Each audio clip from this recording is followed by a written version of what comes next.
অসমৰ জনপ্ৰিয় কণ্ঠশিল্পী গীতালি কাকতি খুবেই মৰম লগা এগৰাকী কণ্ঠশিল্পী। মোৰ কিন্তু খুব ভাল লাগে গীতালি বাক, যিহেতু হাঁহিৰে উপচাই পৰে আৰু ইমান মৰম লগা যিহেতু গীতালি বা যিহেতু এবাৰ নতুনকৈ তেওঁলোকে সুখৰ সংসাৰ এখন মানে গঢ়ি তুলিছে আৰু লগতে সুমিত সাগৰৰ একদম খুব মৰমীয়াল এজন হাজবেণ্ড পাইছে, খুব এখন মানে ভাল ঘৰ পাইছে তেওঁ গীতালি বাই। আৰু এই ঘৰখনত যিহেতু মাঘৰ বিহুৰ প্ৰথমটো দিনতে তেওঁলোকে কিদৰে উদযাপন কৰিলে তেওঁলোকৰ ঘৰত সুমিত সাগৰৰ গোটেই মানে ঘৰৰ পৰিয়ালটোৰ লগতে চাওকচোন বাৰু এই সম্পূৰ্ণ ভিডিঅ'টো। আৰু যিহেতু তেওঁলোকে নতুনকৈ এটা মানে সংসাৰত আগবাঢ়িছে আৰু এই সংসাৰখন যাতে সুখৰ হয় আৰু সুখ সমৃদ্ধিৰে পাৰ হওক আৰু ভোগালী ৰঙেৰে তেওঁলোকক উপচাই পৰে তাৰে কামনা কৰিলোঁ। আমাৰ চেনেলৰ তৰফৰ পৰা বহুত মৰম আৰু শুভেচ্ছা জ্ঞাপন কৰিছোঁ ভোগালী বিহু দুয়ো তেওঁলোকৰ পৰিয়ালটোলৈ।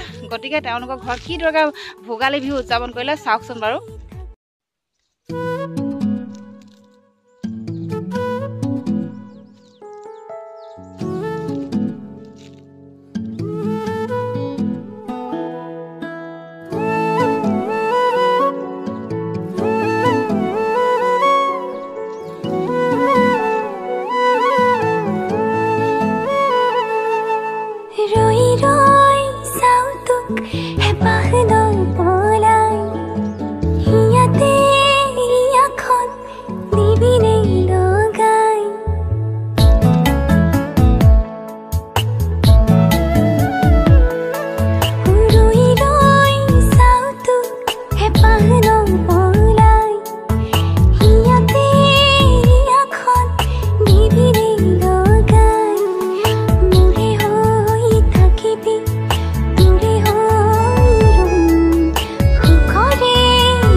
ইমান মৰম লাগিছে দুইজনকে, গীতালি বা খুব মৰম লাগিছে, বিয়া হোৱা বহুত ধুনীয়া হৈছে, বহুত ভাল লাগিছে দেখিবলৈ।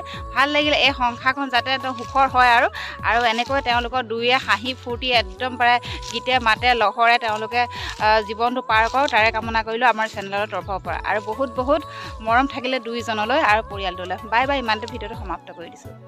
আৰু লগতে কেনেকুৱা পালে তেওঁলোকে ভোগালী বিহু উদযাপন কেনেকৈ কৰিলে, সম্পূৰ্ণ ভিডিঅ'টো চাই কেনেকুৱা পালে নিশ্চয় কমেণ্ট কৰি জনাব বুলি আশা কৰিলোঁ।